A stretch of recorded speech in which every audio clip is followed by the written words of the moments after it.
There are so many Pokemon spin-off games. They go from battle sims all the way to dungeon crawlers. There's even a Pokemon toothpaste. But there's one game that's the most underrated of them all, and that is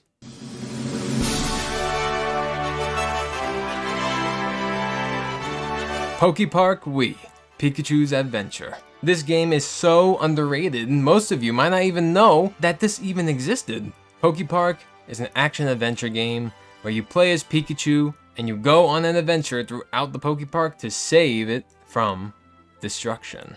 And how do you do that? Well, obviously using the power of friendship.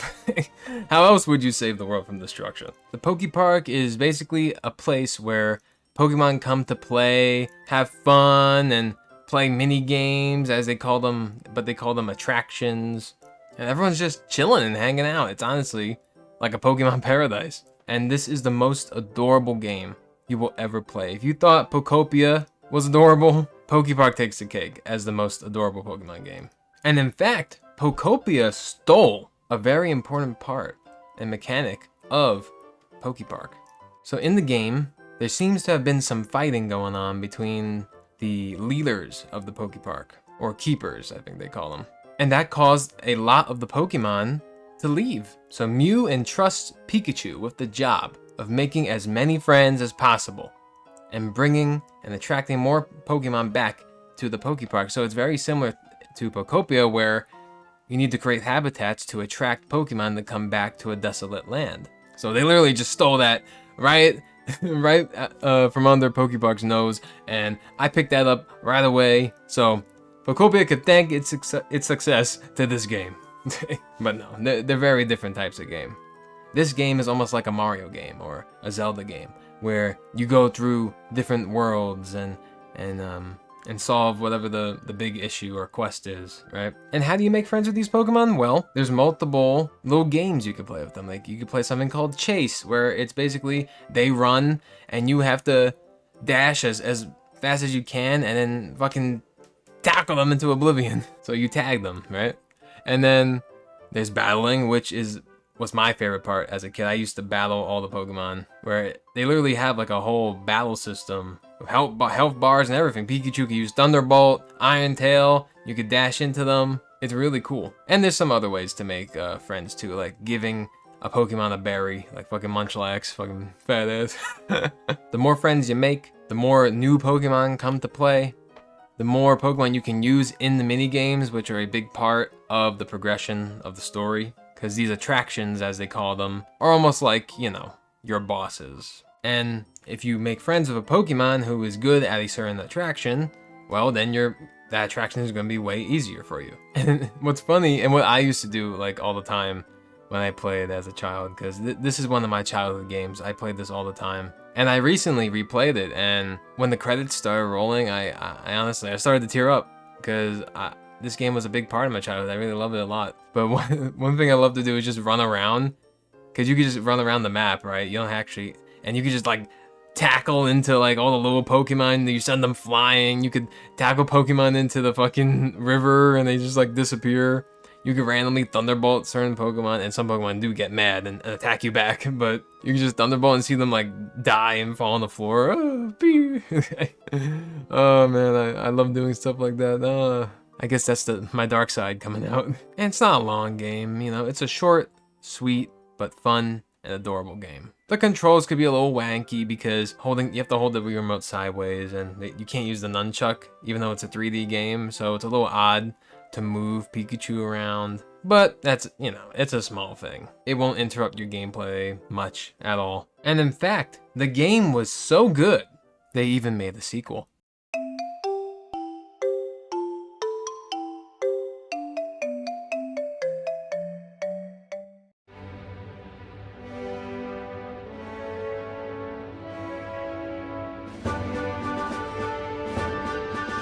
PokéPark 2 Wonders Beyond. Now, is it a worthy successor to the first PokéPark? I'd say so. Is it better?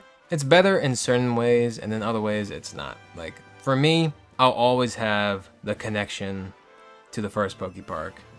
So I love that one a lot more. Especially because I replayed both of them right before making this video, so they're fresh in my mind, and I definitely still like the first one more. But I remember when I first found out about PokePark 2, I was in elementary school, maybe like 4th, 5th grade maybe, and I was walking past someone's desk, and they had like a gaming like magazine or something, and I literally, I saw out of the corner of my eye, I saw something, and then I literally walked backwards towards their desk, and I said, Can I see that? Can I see that?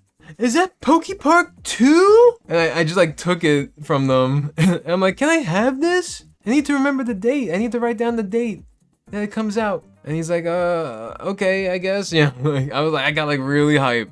I was like, oh my god, they're making the PokePark 2. I believe it came out in the summer. I think it came out in June. I didn't look up the release date, but I was so hyped for it because in this game, you don't only play as Pikachu, but now you can play as 3 other characters. Oshawott, Snivy, and Tepig.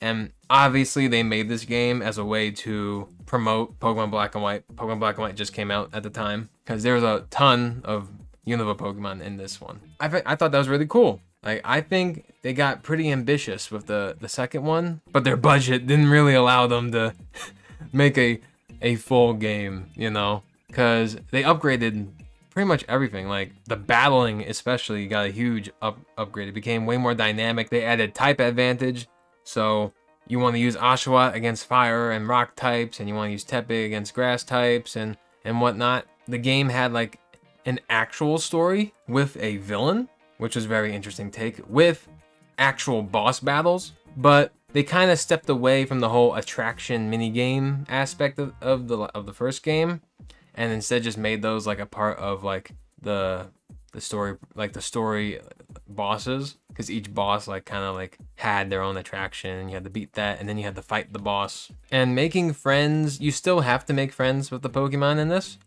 but it's not as big of a part of the game as it is in the first one. Like that is the whole point of the first one, and there's a lot of Pokemon to befriend, but this game, I'd say in the second one, there's a lot less Pokemon to befriend.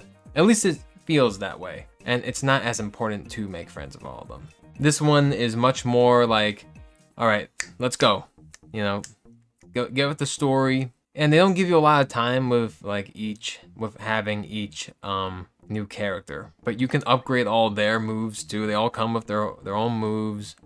They added a new like combo move you can do with each Pokemon. The game got a lot more dynamic. They made it more of like, instead of just like a chill, fun game, it's more like they wanted to actually make like an action adventure game, like a full on like, and go a little deeper. And the whole point why the game's called Wonders Beyond is because the villains are, you know, pretty much tricking Pokemon using propaganda to take them to this other realm called Wish Park, where you can play forever, and they they coax you by offering cake that just you can't stop eating, or a place where you just can't stop dancing, and like they market it as like a place you could play forever and ever, and it's funny, and it's actually quite similar to real life. That gives me a great idea. Everybody join Ricky Land.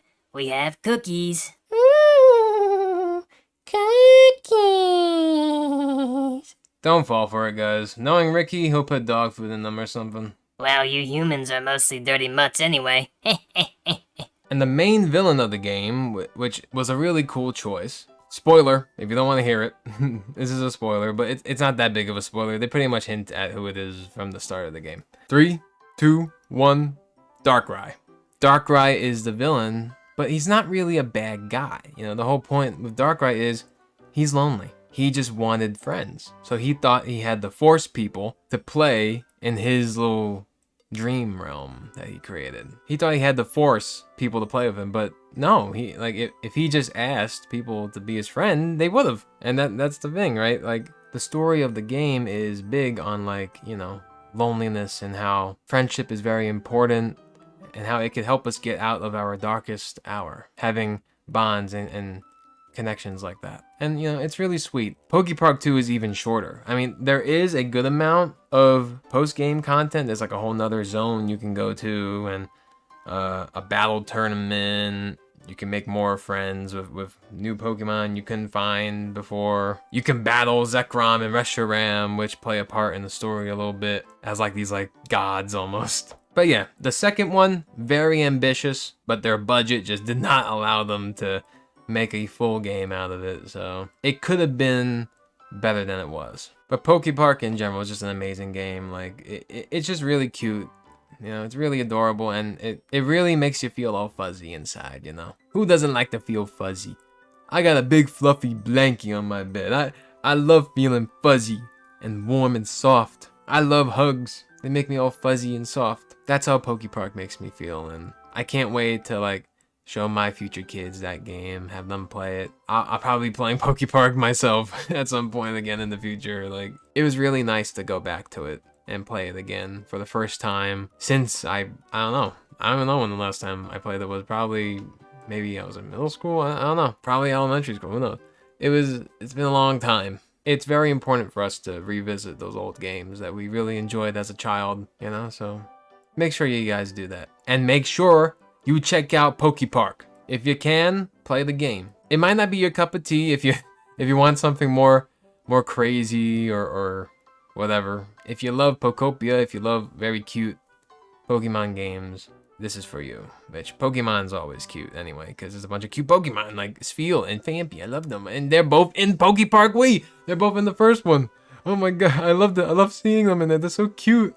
They're so adorable. Oh. So let me know if you guys have ever played this game or at least heard about it, because I think it definitely is the most underrated Pokemon spinoff. And if you have a true friend out there, don't take them for granted. Go right now and tell them how much you care about them. Tell them how much you love them. Because hey, that's what life is all about.